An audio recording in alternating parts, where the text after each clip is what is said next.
दोस्तों, किसी गांव के आखिरी कोने में एक टूटी फूटी झोपड़ी खड़ी थी। मिट्टी की दीवारें, ऊपर छप्पर और एक दरवाजा जो हर बार हवा में चरमराता था। उसी झोपड़ी में रहता था राजू, 16 साल का दुबला पतला, आंखों में सूनापन लिए एक लड़का। गांव वालों के लिए वो बस अनाथ था, जिसे न मां थी, न बाप और न कोई रिश्तेदार। राजू के माता पिता की मौत तब हुई थी जब वो बहुत छोटा था। किसी ने उसे गोद नहीं लिया, किसी ने स्कूल नहीं भेजा। गांव की पंचायत ने कहा, इसे रहने दो इसकी झोपड़ी में और खुद कमाकर खाए तो अच्छा है। राजू की जिंदगी हर दिन एक नई चुनौती थी। सुबह सूरज के साथ उठता, वही पुराना फटा कुर्ता पहनता और काम की तलाश में निकल जाता। उसकी दिनचर्या में स्कूल, खेल या आराम का कोई नामो निशान नहीं था।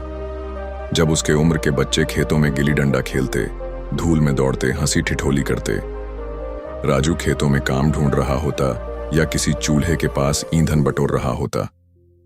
कई बार बच्चों ने उसका मजाक उड़ाया, अरे राजू फिर खेत में जा रहा है, अरे भाई चलो खेलते हैं, तू तो मजदूर बन गया है। राजू चुपचाप सब सुन लेता, जवाब नहीं देता, बस निगाहें नीचे झुका लेता। उसके पास हंसी के लिए समय नहीं था। भूख ने उसे वक्त से पहले बड़ा बना दिया था। राजू ने कोई काम नहीं छोड़ा जो वो कर ना सके। खेत में हल चलाना, निंदाई करना, पशुओं को चारा डालना, कुएं से पानी भरकर खेतों में पहुंचाना, सब कुछ उसने सीखा। एक बार एक व्यापारी ने उसे गाड़ी से बोरियां उतारने को कहा। राजू ने पसीना बहा दिया। जब बारी आई पैसे की तो व्यापारी बोला, छोटे बच्चे को पैसा नहीं देते, जा कुछ खा ले। राजू चुपचाप घर लौट आया। पेट भरा नहीं था पर मन भरा हुआ था दुख से। उसने सोचा, मैं मेहनत से डरता नहीं, पर लोग मेरी मजबूरी का मजाक बनाते हैं। झोपड़ी में बस एक पुरानी चटाई थी, बारिश में छत टपकती थी। कई रातें राजू ने भूखे पेट बिताई। पेट में मरोड़े उठती, आंखें नींद से पहले थकावट से बंद हो जाती। रात का अंधेरा उसके लिए चैन नहीं, डर होता। बिजली न थी, रोशनी बस चांद की थी। कई बार जब काम नहीं मिलता, वो गांव के मंदिर के पास बैठता। कभी कोई बुजुर्ग रहम खाकर 2 रोटियां दे जाता, तो कभी दिन भर कुछ भी ना मिलता। लेकिन इस सब के बावजूद राजू ने भीख नहीं मांगी। उसके अंदर एक जिद थी, मेहनत करूंगा पर हाथ नहीं फैलाऊंगा। राजू ने कई बार खुद से कहा, सब कहते हैं नशा बुरा है, मैं कहता हूं नशा मेहनत का करो।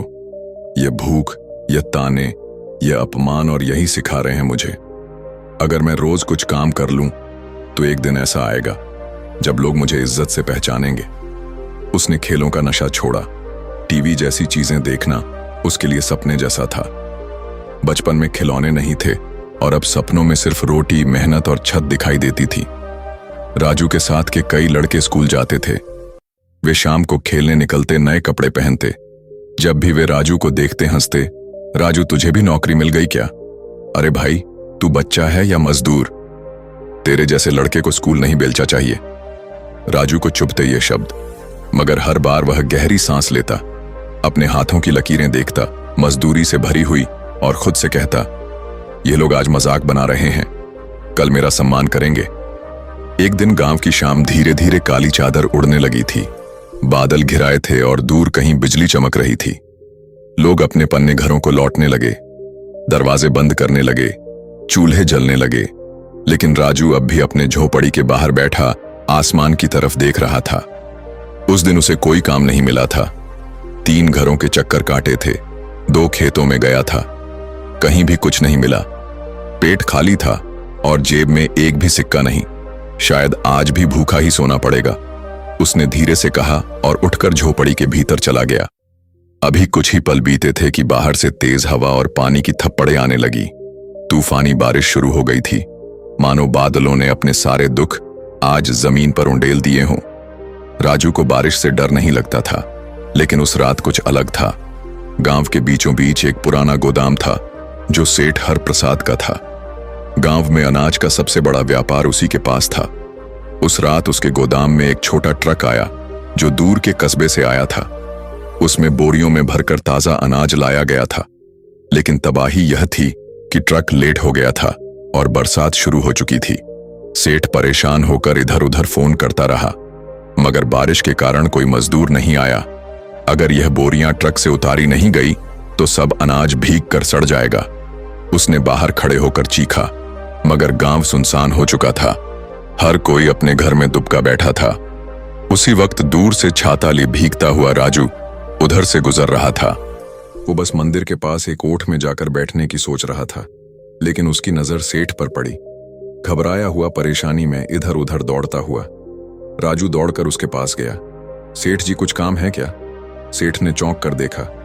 भीगे कपड़े, कांपते होंठ, लेकिन आंखों में आत्मविश्वास। राजू बेटा, भगवान ने तुझे भेजा है। बेटा, मेरे पास एक ट्रक है अनाज से भरा हुआ, बारिश में सब भीग जाएगा। कोई मजदूर नहीं आया, तू करेगा ये काम? राजू ने बिना सोचे जवाब दिया। सेठ जी, मेहनत से डरता नहीं, काम बताइए। और फिर शुरू हुई राजू की असली परीक्षा। ट्रक की बोरियां भारी थीं, हर बोरी कम से कम 50 किलो की। रास्ता फिसलन भरा था, गोदाम की फर्श भी गीली थी, मगर राजू ने एक एक बोरी उतारी, कंधे पर लाद कर गिरते पड़ते मगर बिना रुके। बारिश उसके कपड़ों को भिगो चुकी थी, मगर उसका जज्बा सूखा नहीं था। सेठ और उसका ड्राइवर एक किनारे खड़े बस ये सोच रहे थे, ये लड़का तो अकेला ही 100 आदमी के बराबर है। करीब 2.5 घंटे तक राजू लगातार काम करता रहा। जब आखिरी बोरी भी गोदाम में रख दी गई तो वह बस वहीं जमीन पर बैठ गया, हफ्ते हुए मगर चेहरे पर संतोष। सेठ दौड़कर आया और उसके पास बैठ गया। राजू बेटा, तूने मेरा बहुत बड़ा नुकसान टाल दिया, अब बता कितने पैसे दूं? राजू ने बस मुस्कुराकर कहा, सेठ जी, जो मेरे मेहनत के बनते हैं वो दे दीजिए, मैं ज्यादा नहीं लूंगा। सेठ के चेहरे पर मुस्कान थी, लेकिन उसकी आंखों में आदर। राजू, तुझमें कुछ खास है, तेरा डर, तेरी भूख, तेरा दर्द, लेकिन तेरी मेहनत उससे बड़ी है। आज से तू सिर्फ मजदूर नहीं रहेगा। राजू ने हैरानी से देखा, मैं तुझे गोदाम में नौकरी देता हूं, रोज सुबह आना, काम करना और महीने के अंत में तनख्वाह लेना। तुझे अब रोज काम ढूंढने की जरूरत नहीं पड़ेगी। राजू की आंखों में पानी आ गया।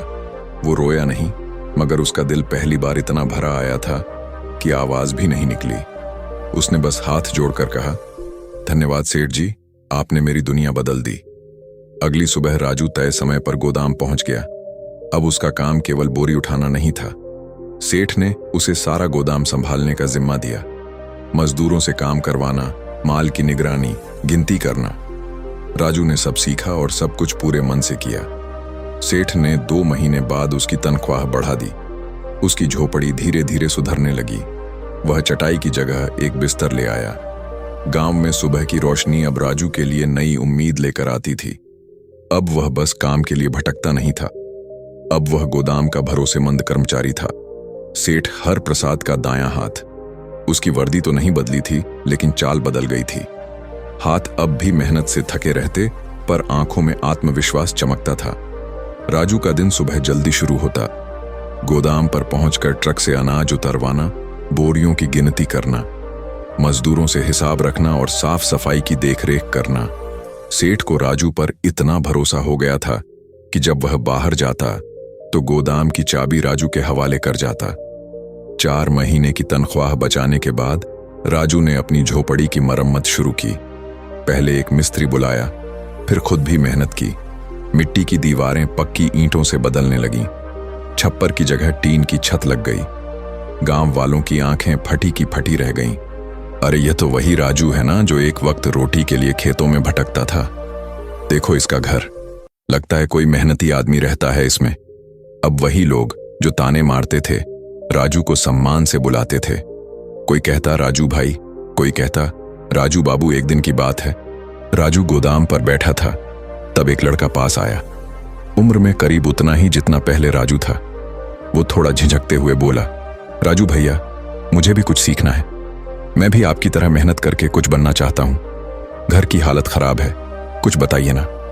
राजू ने उसे देखा, तभी वह खुद भी इसी हालत में था। राजू ने मुस्कुराकर उसका कंधा थपथपाया और कहा, भाई नशा खेलकूद का नहीं, मेहनत का करो। दुनिया के ताने सहो पर मेहनत से मुंह मत मोड़ो।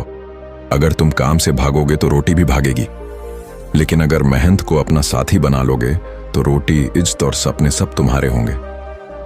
लड़का कुछ बोल नहीं सका। उसके चेहरे पर एक चमक थी, जैसे उसे रास्ता मिल गया हो। धीरे धीरे गांव में बदलाव दिखने लगा। कई लड़के जो पहले दिन भर आवारा घूमते थे अब गोदाम पर आकर मदद करने लगे। राजू उन्हें सिखाता, समझाता और जिंदगी की सच्ची सीख देता। राजू अब सिर्फ मजदूर नहीं रहा, वो अब प्रेरणा बन चुका था। सेठ हर प्रसाद एक दिन गांव के चौपाल में बोले, राजू जैसे लड़के इस गांव का गौरव हैं। अगर हर बच्चा मेहनत को अपनाए तो यह गांव भी एक दिन शहर बन सकता है। कभी जो लड़का बारिश में भीगा, भूखा सोया और तानों का शिकार हुआ, अब वो मिसाल बन चुका था। राजू ने खुद से एक दिन कहा था, मैं मेहनत से डरूंगा नहीं, क्योंकि रोटी मेहनत से मिलती है, रहम से नहीं। और आज वह बात सच हो गई थी। अब उसकी झोपड़ी घर बन चुकी थी। दिल में डर की जगह आत्मसम्मान था और उसके शब्द अब सिर्फ कहानियां नहीं, सबक बन गए थे। दोस्तों, यह कहानी हमको सीखती है कि नशा मेहनत का करो, नशा उस पसीने का जो रोटी कमाता है, नशा उस रास्ते का जो इज्जत तक जाता है, क्योंकि आशिकी का नशा सिर्फ एक पल की खुशी है, पर मेहनत का नशा जिंदगी बदल देता है। दोस्तों, अगर आपको यह कहानी पसंद आई हो तो हमारे YouTube चैनल बोधि सीकर को जरूर सब्सक्राइब करें। बेल आइकन दबाइए ताकि हर नई प्रेरणादायक कहानी सबसे पहले आप तक पहुंचे। यहाँ हर कहानी में मिलेगा जीवन का पाठ, संघर्ष की सच्चाई और दिल छू लेने वाली बातें। वीडियो को लाइक कीजिए, कमेंट में बताइए कैसी लगी कहानी और दोस्तों के साथ जरूर शेयर करें।